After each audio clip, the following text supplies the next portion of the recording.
single leg glute bridge. So this is a really great movement to activate your glutes and really challenge you to check in. Are both sides of your butt cheeks firing on when you're doing glute bridges, or are you only able to fire on one side? Are you really tight on one side or the other? It's a really great body awareness move, as well as it's a great way to keep your core in control and keep your core turned on when you are lifting and moving your body. Can you keep your core active? So let's get into it so you can see exactly what I'm talking about. Coming all the way down to your back like a regular glute bridge, we're gonna plant our feet onto the ground, and then you're going to lift your leg off the ground as you come up. So before we start, as per usual, all glute bridge rules apply. So we're gonna tuck the tailbone in, abs are gonna fire on, so closing the hips to the ribs here. Tail is lifted off the ground, big knees making an appearance in so that you can see her too.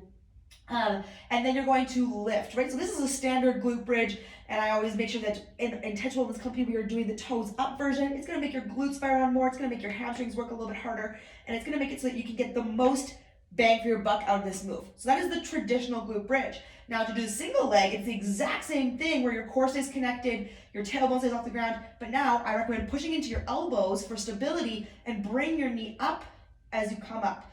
Why I recommend the elbows? Because a lot of times this instability of being on one leg really will just throw us all off and our body will shake all over the place.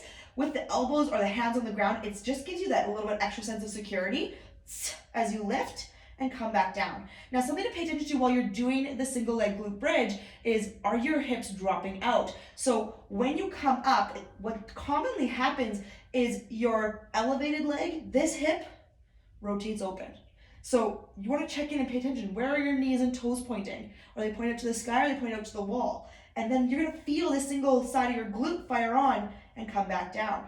Now, pay attention to one more thing when you're doing this. If your tailbone hits the ground before the middle of your spine hits the ground in your descent in this movement, that's probably going to mean that you are opening up through the rib cage, dropping, and then coming back up. So you're not keeping that core connected and keeping your back braced. We want to drop through the back, keep the tail lifted, and then lift back up. Okay, so the back should get some rest and support on the ground. The tail's lifted because your glutes stay on and come back up. Now if this, I'm like, my hamstring and glute is on fire by doing this consistently over and over again. So if you need to, you can always rest your leg down when you come down, come back up, down, come back up. Or if you like to keep it up the whole time, by all means. And then of course, what you do to one side, we must do to the other. So this is a nice, intro move back into glute bridges and keeping your core activated, as well as it's a great way to help you progress from the standard glute bridge into an elevated single leg glute bridge, which is definitely going to be the more advanced version of what we just did today. Test it out, let me know what you think, and I hope that you feel the booty burn.